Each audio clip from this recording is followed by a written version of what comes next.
years on the British throne. They are now the most famous royal family in the world and have prospered while other great dynasties have fallen. They've seen their relatives overthrown, murdered and exiled, overcome family feuds, fire and betrayal. And they have always followed one crucial rule: survive, whatever it takes, whatever the cost. The Windsors learned the dark art of survival in the days of war a century ago. They've never forgotten it. Now, Channel 4 can uncover their secrets with the help of family insiders, royal experts, and some of the most closely guarded papers in the world. We've combed through letters, diaries, government memos, confidential royal reports, and for the first time, cameras have been allowed into the Queen's personal family archives at Windsor. What we've found rips aside the mask of royal pomp to reveal the human frailties and the secrets of the family that built Britain's most powerful dynasty.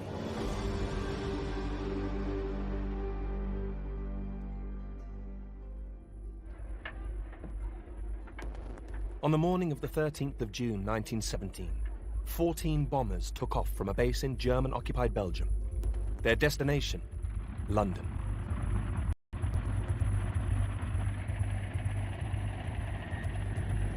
By mid-morning, they were over the East End.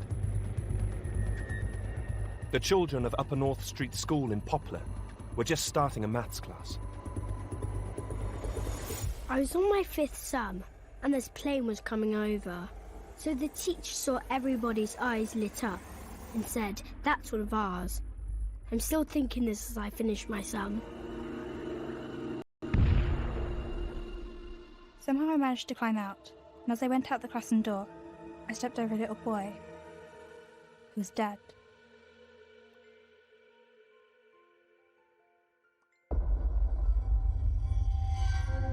"18 small children were killed. Across London, 162 people died. This was something totally new. It was horrific. It killed children. It was plastered all over the newspapers, and the bombers that did it had the same name as the royal family. Gotha bombers, Saxe-Coburg-Gotha.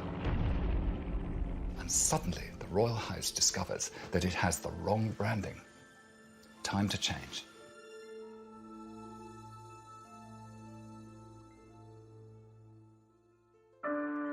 In August 1914, the monarch was 49-year-old King George V.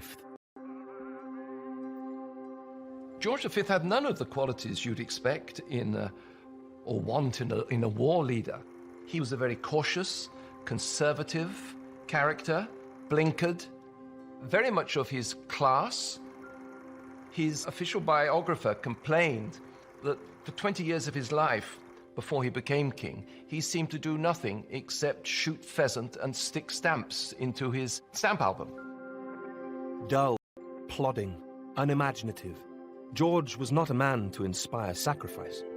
The writer H.G. Wells famously described George's court as alien and uninspiring. King George V reacted to that. He said, "I may be uninspiring, but I'm damned if I'm alien." The problem for the king was that he was alien. People forget that the Windsors were originally a German family.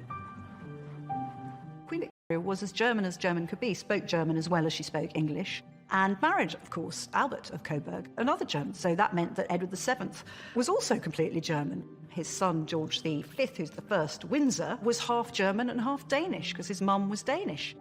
So there's not a jot of English blood, technically, in them. 8 of Victoria and Albert's 9 children had married into other European royal families. Before the First World War, you have this massive of dynastic network, this monarchs' trade union, all Queen Victoria's grandchildren, great-grandchildren, all sitting on most of the thrones of Europe, marrying each other, cousins marrying each other, this huge family network. George was first cousin to both the Russian Tsar, Nicholas, and the German Kaiser, Wilhelm. George's wife, Queen Mary, was also German and spoke English with a German accent.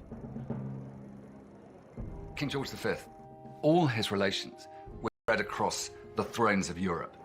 And I think he probably began the First World War thinking that those family relations would be able in some way to bring a quick solution. And the aspiration was that it would only last a few months.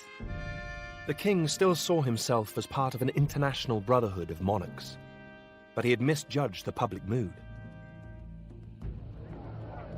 The outbreak of war sparked anti-German rioting. My grandfather came from Württemberg, which is in southwest Germany. He managed to open a shop in South Shields. His name was Seitz, which is demonstrably not English, and so that was up above the shop. It was very, very prominent, and so it became a target. There were so many people gathered in the market square, throwing bricks and what have you. The younger children, down to my mother, who was 3. And so when the bricks started coming through the window, terrified. The king didn't realise it, but it became manifestly clear that everything German, even Dachshunds walking along the street, were being kicked by people. Anything that had a link to the dreaded and hated Germany was anathema. The most obvious link to Germany was the royal family itself.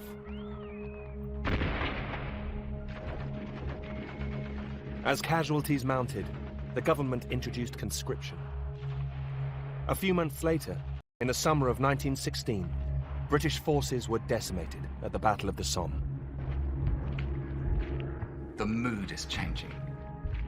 The public are just fed up with this war, and the number of people dying, and the privations, and the agony. People are not going to put up with this any longer. The old order, the great institutional monarchies of Europe, are themselves buckling. In March 1917, King George received terrible news. His first cousin, the Tsar of Russia, had been overthrown.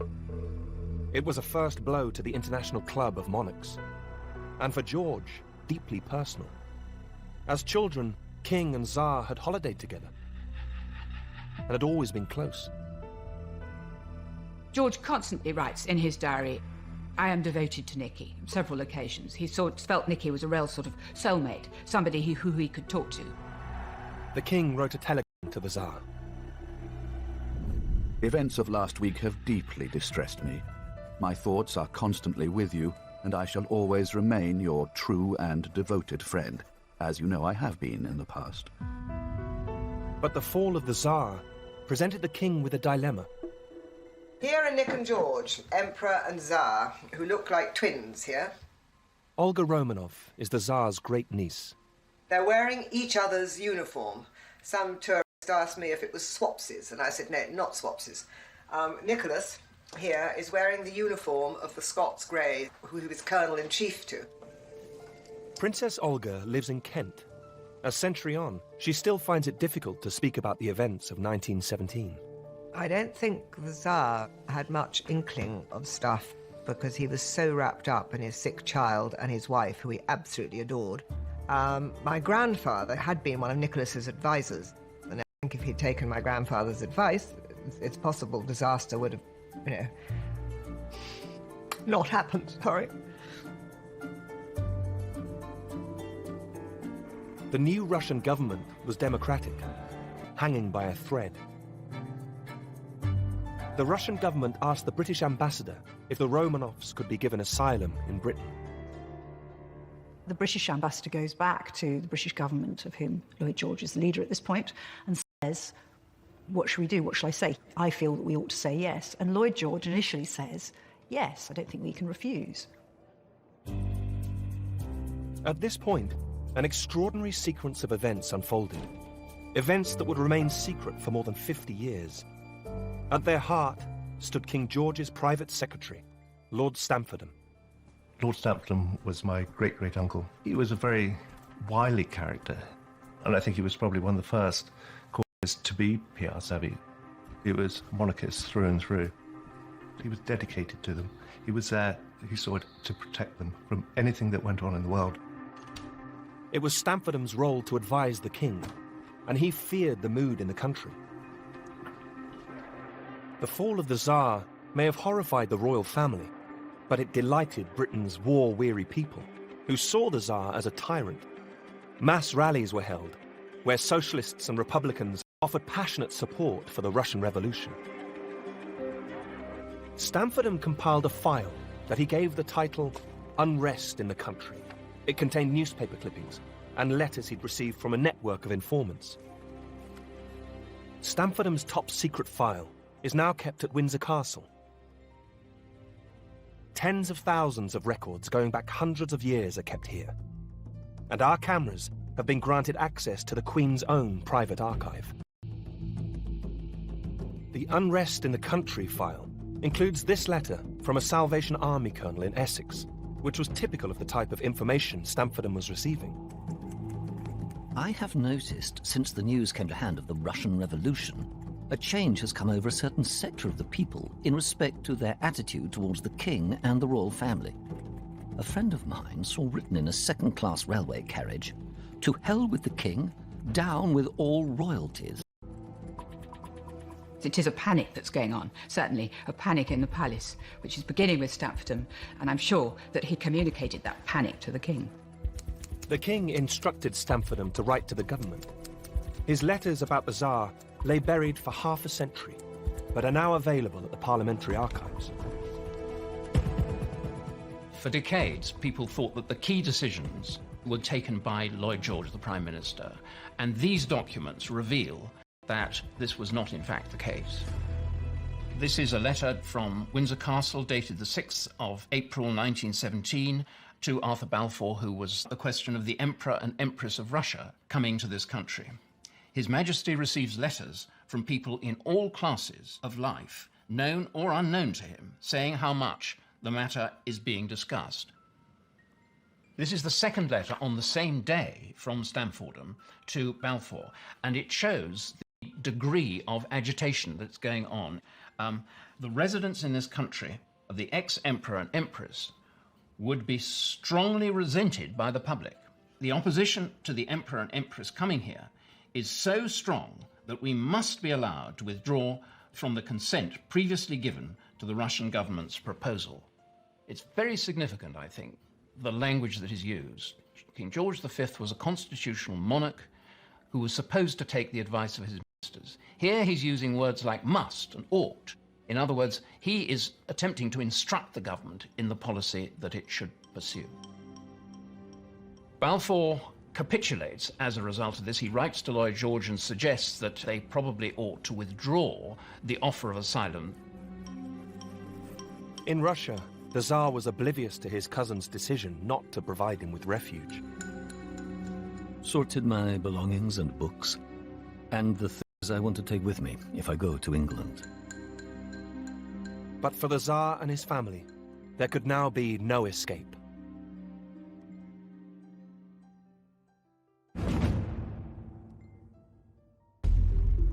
In March 1917, the Russian Tsar was overthrown. An initial offer of asylum was secretly withdrawn by King George V, anxious about anti-royalist feelings in Britain. 6 months later, the Bolsheviks seized power in Russia.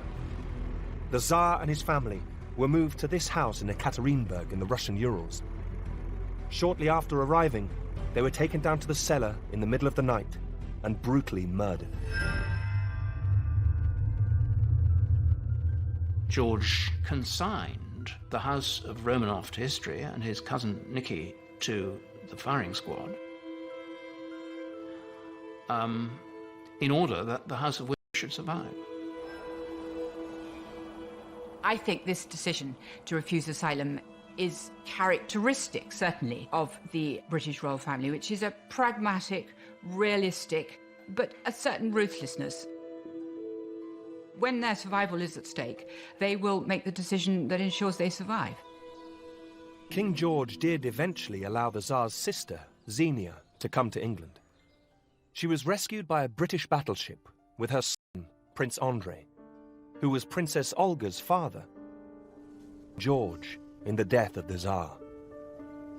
My father never ever said that it was George's fault. He always thought it was the Prime Minister, but apparently it wasn't the Prime Minister's fault at all. It was all George's fault. I'm very glad my father died before the letter was found, because he would have been really upset.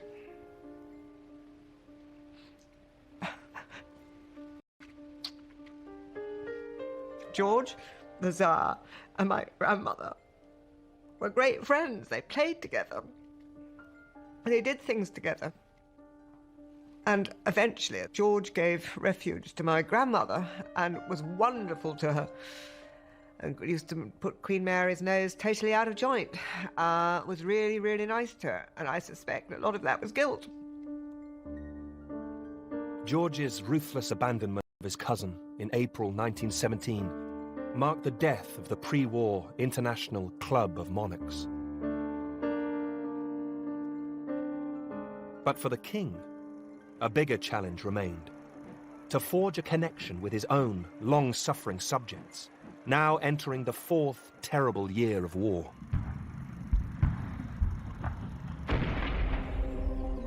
Once more, it was his private secretary, Lord Stamfordham, who took the initiative. In the spring of 1917, he wrote a historic memo, setting out his strategy for the future of the monarchy. We must endeavour to induce the thinking working classes, socialist and others, to regard the crown not as a mere figurehead, but as a living power for good, affecting the interests and social well-being of all classes. It was Stamfordham's particular insight, I think, that the British monarchy did not depend on the aristocracy, nor on the middle class, the second-class carriages, but on the acceptance and approval and ultimately the love of the people. If the top wanted to survive, it was the bottom layer that mattered most. Stamfordham encouraged King George and Queen Mary to do something British monarchs had rarely done before: to go out and meet the people. George is the first modern monarch. The first monarch who is prepared to not just go around in a big car waving at people, but to get out of the car and visit factories, go into people's homes, go down even coal mines, talk to people, get out there, be seen. This is a completely different notion of monarchy. It's a total change. Stamfordham ensured that it was not just the King and Queen who appeared in the newsreels, but also the Prince of Wales, Edward VIII, was serving as a staff officer and emerging as a major asset in Stamfordham's rebranding of the monarchy. Well, David was the David Beckham of his day. He was a megastar of his day. He was the most popular bachelor of his day. Everybody wanted to be seen with him or dance with him. One can only use the term, corny though it is, charisma to attach to him. I mean, he was like Princess Di. He glowed, he glittered. The prince was angry because he was kept away from the front line, but he played a key role in boosting morale. The king's second son, Bertie, was also doing his bit in the navy. But Bertie, the father of the present queen, was a completely different personality. He had knocked knees, he had his legs in splints, he had a terrible stammer which inhibited him, and he was not helped by the fact that his father was utterly unsympathetic towards this. And when Bertie was trying to say something with great difficulty, he would say, "Get it out, get it out." It's not just a question of stuttering, it's a question of these awful panic attacks sort of completely gripping him and making it really difficult for him to appear in public. Suffering from a chronic but undiagnosed stomach ulcer, Bertie would spend much of the war convalescing with his parents. Fortunately, his big brother generated enough attention for both of them. But as the Prince of Wales and his parents worked to forge a new bond with the British people, a major obstacle remained: the family's German name. Who is the king? Who is this man I'm fighting for in the cold, in the misery, in the fear of every day of the Western Front? Well, he is King George V, and he is your sovereign. Hang on, but he's called Saxe-Coburg-Gotha. Saxe-Coburg-Gotha was the name given to the royal family by Queen Victoria's German husband, Prince Albert. The king knew what had happened to other Germans in Britain. It must have been an intensely worrying time for the family. Is this going to happen to me? It's happened to those German immigrants out there in our country. After all we've done, for all the length of time that we've been here, do they still see us as German? Will they chuck us out, perhaps? In the wake of the Russian Revolution, Lord Stamfordham was finally instructed to come up with a British name for the British royal family. papers at the Royal Archives reveal him rummaging through the history books, feeding possible names to the King and the Prime Minister. The King bars Plantagenet and does not care about Tudor. Tudor Stuart has been suggested. Mr. Asquith advised against Tudor with its recollections of Henry VIII and Bloody Mary, and the last driven from the throne. He does not like Fitzroy, and Guelph. That is too foreign and is not at all liked by their majesties, who also do not approve of Fitzroy and its bastard significance. Royal history was proving a minefield. Stamfordham was at his wits' end. It is disastrous. The King is all for a prompt settlement. It was at this moment, on the 13th of June 1917, that London was raided by the Gotha bombers. It was a cataclysmic moment. Just imagine bombs falling from the air. We're used to it as an expression of warfare. This was something totally new. It was horrific. Now it went beyond degermanizing, went beyond cutting off from the Club of Monarchs. It was a question about the very identity and name of the dynasty. It could not be Gotha any longer. That same day, Stamfordham finally struck inspiration. The answer, he realized, lay in the very place he was working. I hope we have now discovered a name which may appeal to you, and that is that Queen Victoria shall be regarded as having founded the House of Windsor. Windsor is a brilliant idea, a fantastic piece of branding.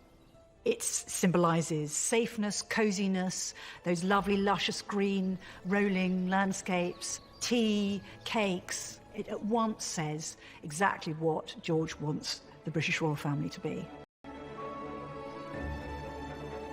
At Windsor Castle, the Royal Archives contain a letter from the same Salvation Army colonel who'd written earlier warning of anti-royalist feelings. Now he praised the King and Queen. Their strong efforts to remove in every possible way the German influence and power from the court will have its fruit in the abiding and affectionate loyalty of their devoted subjects. This is the beginning of the idea of the monarchy, the Windsor family, as being quintessentially British, which allows it to identify with British nationalism, to become the visible figurehead, embodiment of the British nation. Stamfordham received a letter of congratulation from the former Prime Minister, Lord Rosebery. Do you realize that you have christened a dynasty? There are few people in the world who have done this. None, I think. It is really something to be historically proud of. I admire and envy you. On the 11th of November, 1918, huge crowds celebrated the end of the war. Britain and its empire had lost close to 1 million men. Across Europe, no less than 9 monarchs had lost their thrones. But in London, the King and Queen were cheered to the echo. The House of Windsor was forged in war, but it grew out of a national crisis, threatening national survival, when the nation was saved by the people. A new monarchy had emerged, adapted to the democratic age, one in which King George's dullness had become a virtue. In his ordinariness, there was a humility. He wasn't a leader. He was, in many senses, a follower. And so, this essential humility that George V had proved to be the reason why his monarchy emerged from the war intact, and the grand imperial monarchies of Russia and Germany and Austria fell by the wayside. For dull, plodding George V, humility came naturally. But would it come so easily to his sons?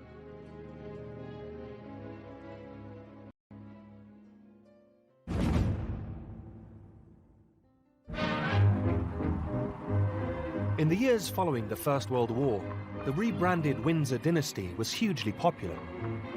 The King and Queen continued their punishing schedule of public appearances.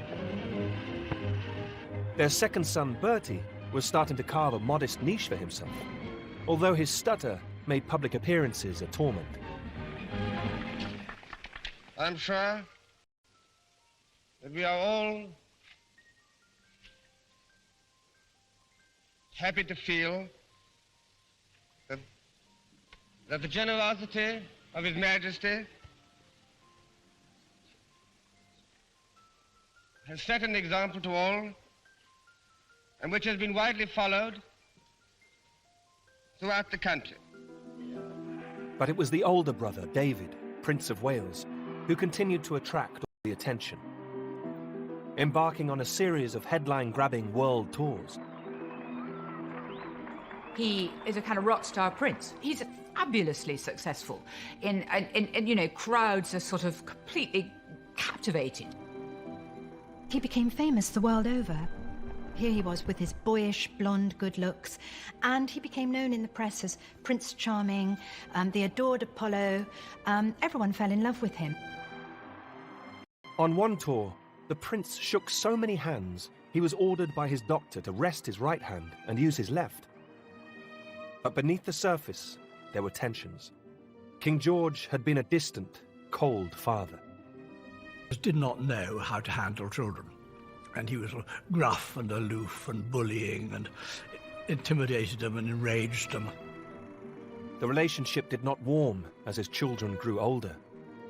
To his children, he was austere. George V, for instance, took against his children when they started to press their trousers fore and aft, because he always pressed them from side to side.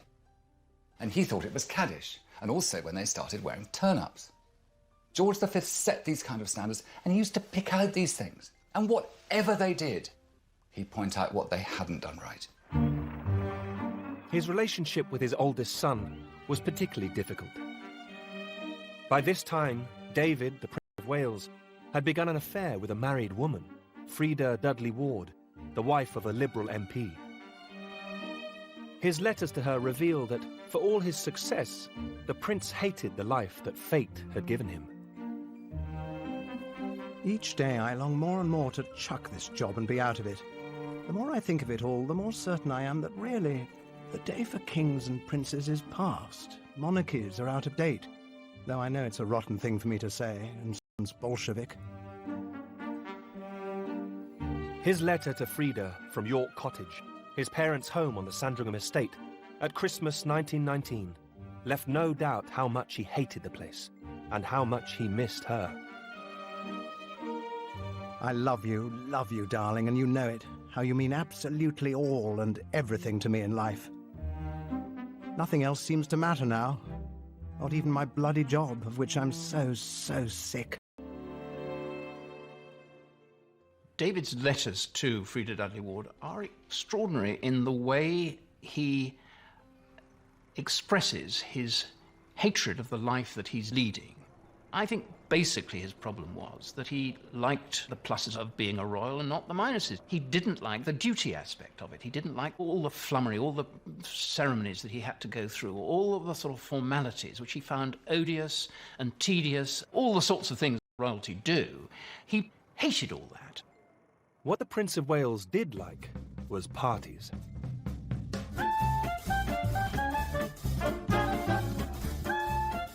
Like many young men returning from the war, he was captivated by the new jazz age.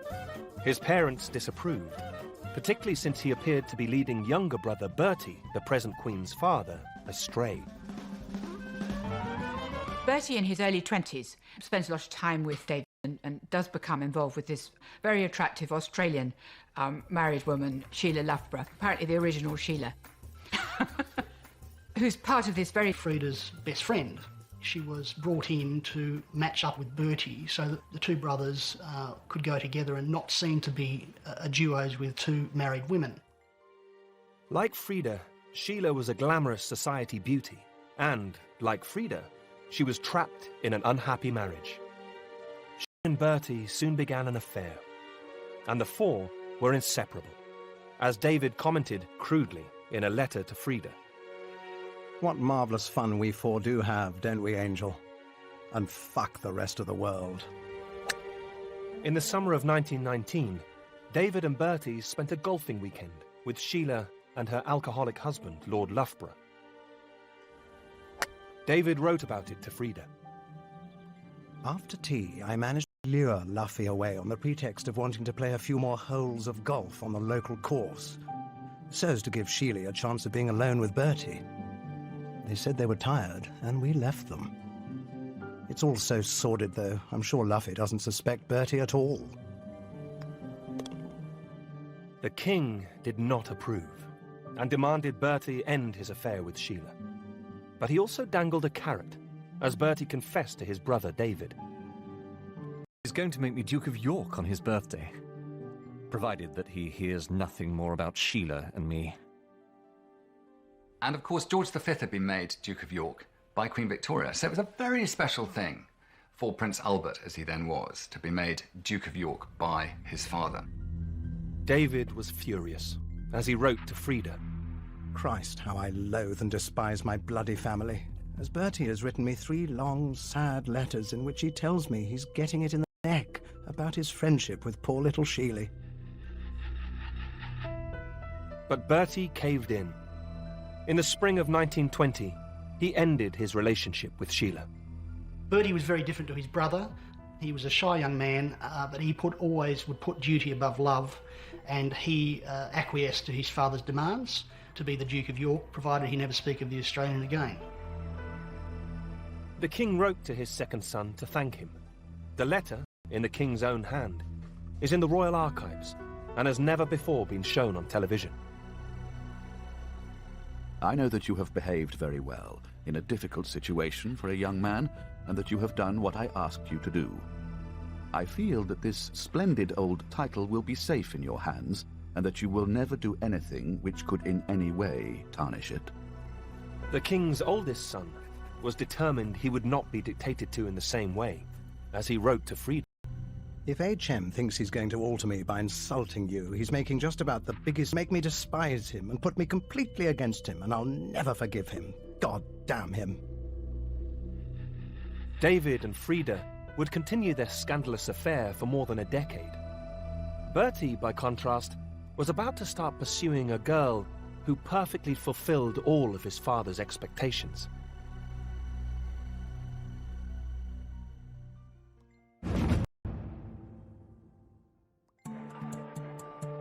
In the spring of 1920, the king's second son, Bertie, broke off his relationship with the married Australian Sheila Loughborough because his father had told him to. He was rewarded by being made Duke of York.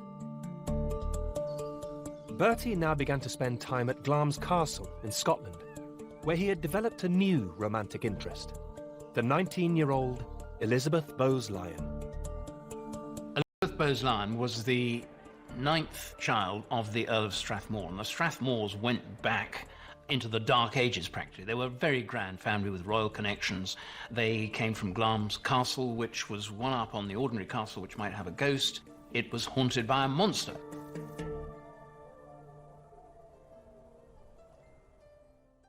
Elizabeth Bowes-Lyon is an incredibly attractive, kind of magnetic young woman. And she has so many admirers. And you get this sense of her as being the sun, and all these people revolving around her. Everybody was in love with Elizabeth Bowes-Lyon. Bertie is immediately captivated. The convention that princes could only marry royalty had been removed at the same time the family name was changed to Windsor in 1917. For the first time, David and Bertie no longer had to fish in the tiny pond of Protestant, normally German princesses, women like their mother. You had a huge new pool of what one might call talent available for the royals. Elizabeth was perfect.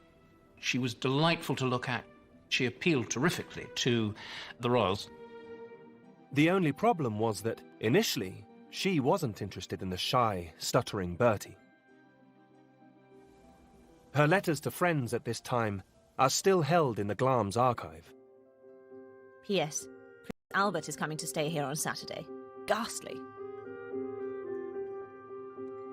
But photos that are kept at Glamis reveal a slowly warming relationship.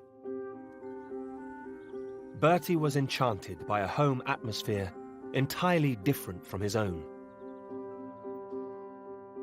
Glamis is a sort of paradise of party games, hide and seek in this huge haunted castle.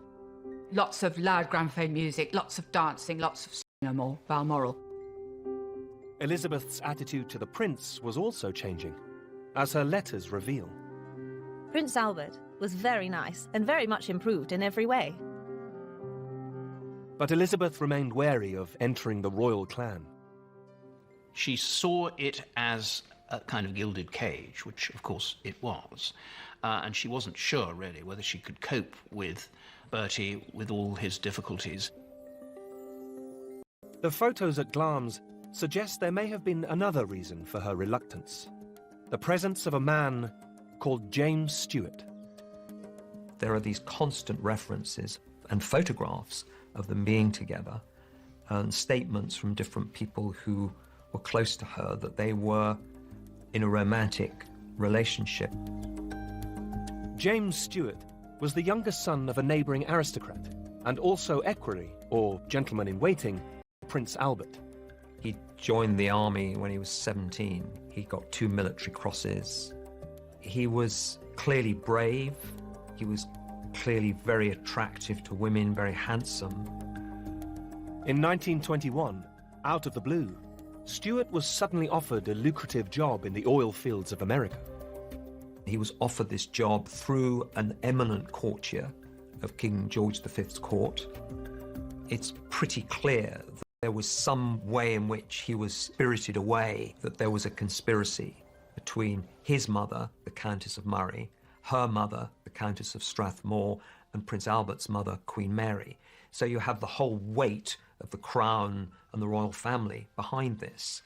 I would suspect that my great-grandmother, his mother, who was apparently a wise woman, would have wanted to protect him and would have seen that he was better out of the way. Stuart took the job, hoping to make his fortune and return to marry the girl he loved. Prince Albert now moved in on Elizabeth. But she remained torn and uncertain. At times of emotional stress, the future Queen Mother hid her feelings by writing backwards in her diary. I am most perplexed. I'm thinking too much. I wish I knew. Twice the prince proposed. Twice he was rejected. Only on the third occasion did Elizabeth finally accept him, as she wrote to a friend.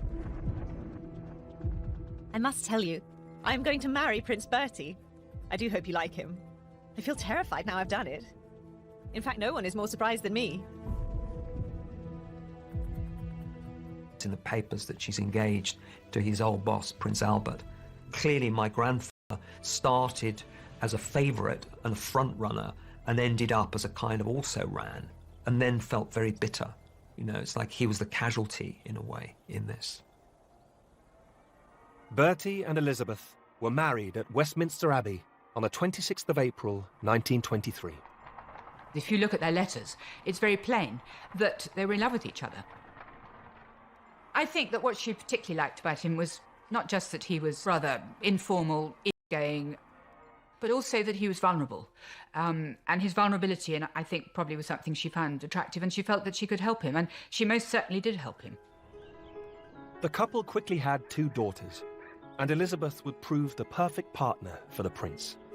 It transformed his life. In his eyes, she was the most wonderful woman in the world, and his home life became his anchor. Bertie had settled down and finally won his father's approval. You have always been so sensible and easy to work with, and you have always been so ready to listen to any advice and to agree with my opinions about people and things, that I feel we have always got on very well together. Very different to dear David. Dear David, the Prince of Wales, continued to be bored and frustrated with royal life. I'm so heartily sick of being cheered and yelled and shrieked at. It almost hurts sometimes. I suppose the fact of the matter is that I'm quite the wrong person to be Prince of Wales. David was rebellious. He felt constrained by being an heir to the throne, didn't particularly like it, and was determined to go his own way. In 1934, the prince turned 40, still unmarried. The clock was now ticking.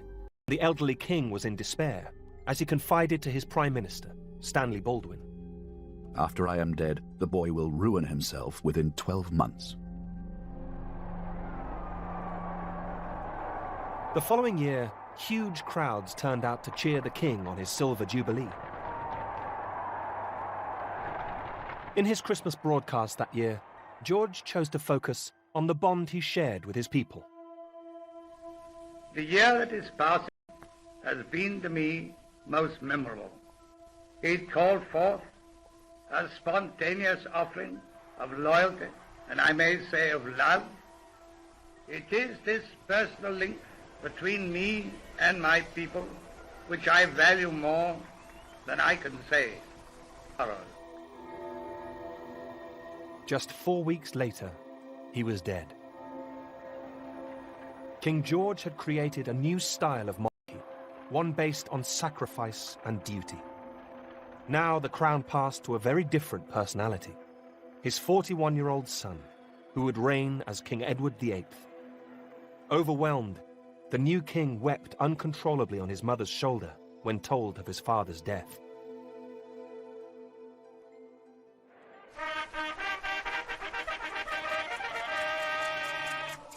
As he was proclaimed king, Edward broke with tradition by watching from the windows of St. James's Palace.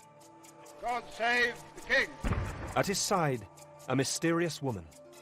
Her name, Wallis Simpson. Wallis Simpson was an American divorcee who'd married an Englishman and was a sort of social climber in London in the 1930s. She'd had a rather rackety youth. Her first husband was a drunk and violent, and she had chosen her new husband, who was called Ernest Simpson, because really she'd sort of come to the end of her resources. Edward had begun his relationship with Wallis in 1934. He'd jettisoned Freda Dudley Ward and appeared to come completely under the spell of his new American lover. I think that the delight of Mrs. Simpson for King Edward VIII was that she was totally lacking in respect. She had no deference whatsoever, and she treated him like dirt, and he loved to be treated like dirt. I'm sure there was a strong sexual element in it. Mrs. Simpson was the dominatrix to beat all dominatrixes. She was a tough cookie, and you could see her wielding the whip without any trouble at all. And on one occasion, he asked for a light for his cigarette, and she made him beg for it like a dog. The new king's private secretary, Alec Harding, was horrified by the relationship, as was his wife. My grandmother detested Mrs. Simpson. Didn't like her at all. She thought she was vulgar and pushy. And this sounds snobbish. And in fact, it was snobbish. But I think Mrs. Simpson got on better with men than with women, and there was a certain kind of upper-class English woman who she was always going to rub up the wrong way. The new private secretary and others were also concerned about the couple's politics. I don't think Edward VIII was a fascist, but he was attracted to fascism because it was fashionable. It was known at the time as Savile Row fascism. Hitler seemed to have solved the main problem of the... and he had done this by sacrificing German rights, no doubt, and the business about the Jews was no doubt very unpleasant, but still he was showing what a strong autocracy could achieve. Decades on from when his father had cut the royal family's German links, Edward appeared to want to restore them. Some of the guests he and Wallis invited to their home at Fort Belvedere near Windsor were the despair of the king's private secretary and his wife. My grandmother certainly implied to me that they thought that some of the people visiting Fort Belvedere were potentially a security risk, essentially. She told me that state papers that went to the king came back with the stains from the bottoms of wine glasses on them, and that Edward VIII's guests might just have seen them. In August 1936, 7 months into his reign, the king and his mistress set off on a cruise of the Mediterranean. Wallis was about to divorce her second husband. But as head of the Church of England, Edward could not marry a divorcee. Pictures of Edward and Wallis were now being printed in papers and magazines around the world, everywhere apart from Britain. At home, the king remained hugely popular. When finally the Simpson story broke at the start of December, the public was stunned. You know, people were just shocked. It's hard to get across today just how shocked they were. It was almost disbelief. At first, there was widespread support for the king. Elizabeth, the wife of the king's younger brother Bertie, wrote in desperation to Queen Mary. Every day I pray to God that he will see reason and not abandon his people. And it must have dawned on Bertie with the most inexorable sense of horror that the buck was going to stop with him. And he couldn't persuade his elder brother to stay on and do the duty which, after all, his generation had all been expected to do in the First World War for king and country. They'd laid aside everything. And here was the king choosing to follow his own romantic instincts over duty. Determined to marry the woman he loved, on the 10th of December 1936, Edward became the first monarch in British history to voluntarily abdicate. Shy, stuttering Bertie instantly became king. His reaction was identical to that of his brother 11 months before.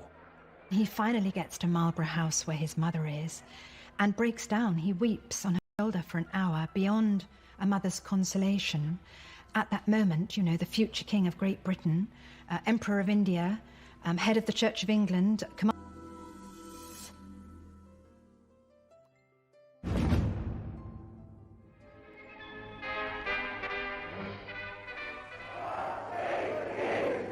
On the 12th of May, 1937, Edward VIII's younger brother, Bertie, was crowned king. He took the name George VI in honour of his father. The new Queen, Elizabeth, could not forgive Edward and Wallis Simpson for the burden they had placed on the shoulders of her vulnerable husband. She realized that now it would be duty all the way, and she was uneasy about her husband's capacity for fulfilling the role. She was very unforgiving. She was steely to beat the band. Cecil Beaton described her as a marshmallow made on a welding machine. She was really tough. The Duke and Duchess of Windsor, as they now became, were married in France in June 1937. At Queen Elizabeth's insistence, Wallis was denied the HRH title or any of the trappings of royalty. I think he had visualized himself as coming back to Britain as a kind of subsidiary prince and enjoying the kind of life, privilege and no responsibility that he'd enjoyed as Prince of Wales. But of course George VI couldn't countenance this at all. He was constantly looking over his shoulder to somebody who was much brighter and smarter and more alluring and had more charisma than he did, and so the Duke of Windsor had to live abroad. King George knew that if his brother chose to, he could easily become a dangerous alternative focus of loyalty. And the king's worst fears were about to be realized. Berlin. A huge crowd greeted the Duke and Duchess of Windsor, and they were specially welcomed by Dr. Lai, the Reichsorganization manager. In October 1937, less than a year after the abdication, Edward and Wallis toured Nazi Germany. Pathé catches the moment. There he is, with Wallis at his side, turning up in Berlin, surrounded by a crush of 2,000 people, who all longing to catch a glimpse of the fairy tale, you know, the man who's given up his throne for love. He was feted by the Nazi leadership. There were smiles and handshakes all round, even the occasional Nazi salute. And of course what he wanted to do was fashion a role for himself on the international stage and give Wallis a taste of what it would be like being feted like a queen. He did this, I think, to bring himself back into the limelight. And I think it bespeaks a sheer sort of naivety, ignorance, stupidity on his part that he didn't see what a monster Hitler was. Britain was at war with Germany.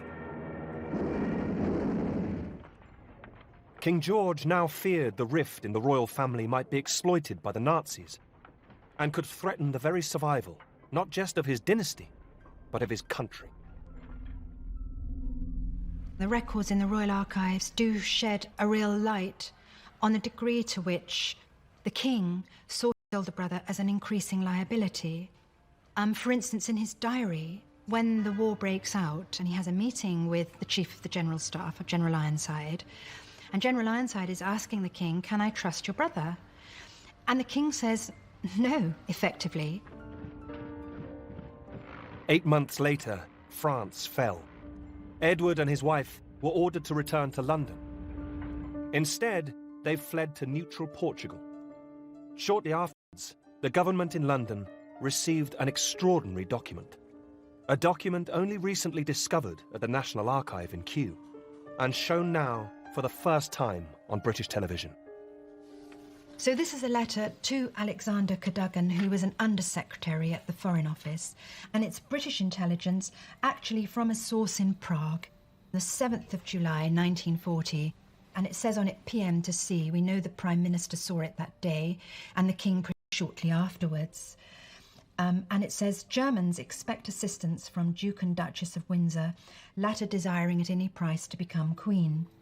Germans have been negotiating with her since June the 27th. Status quo in England except undertaking to form anti-Russian alliance. Germans propose to form opposition government under Duke of Windsor, having first changed public opinion by propaganda. Germans think King George will abdicate during the attack on London. You can imagine what this was like for the nervous king. Reading this, the ex-king appeared to be negotiating with the Germans. Whatever the Duke's actual intentions were will never be known. He agreed shortly afterwards to become governor of the Bahamas, where strict instructions were issued that women should not curtsy to the Duchess. The couple had effectively been banished. I very much doubt that the British government has it in mind at the present that my official activities should extend beyond the confines of the Bahama Islands. The Duke always denied he had contemplated treachery in that fateful summer of 1940. But he and Wallis Simpson would remain royal pariahs for the rest of their lives. In Britain, meanwhile, King George went from Palace itself was bombed, and the King's refusal to leave London made him a popular symbol of resistance. Royal standard waves above for everyone to see. The King is with his people, 'cause that's where he wants to be. He proved to be a steady and reliable focus for a nation that had to fight back on its own in 1940 to make sure that Germany was defeated. Like Mr. Jones and Mr. Brown, the King is still in London town. At the end of the war, King George stood on the balcony at Buckingham Palace, just as his father had, 27 years before. It was like the quintessential moment of victory, and the king had done it, you know. All the doubts about the monarchy at the time of the abdication were dispelled. The Windsor dynasty and the new model of popular monarchy had been tested in the fire of war twice and come through. It had been threatened by the rise of democracy and the danger of revolution, and had come through. And when threatened by internal division, it had been ruthless in cutting out the weak link. The Windsors present themselves to the world as an amiable constitutional monarchy. But I think their main duty is to ensure their own survival, and nothing has got to be allowed to endanger that. Duty and sacrifice were the foundation of the new Windsor dynasty. There could be no place for personal passions or desires. It was a heavy burden to lay on the next generation. Next time, using unseen footage, a lovesick princess and an ailing king keep up appearances as a crisis looms at home.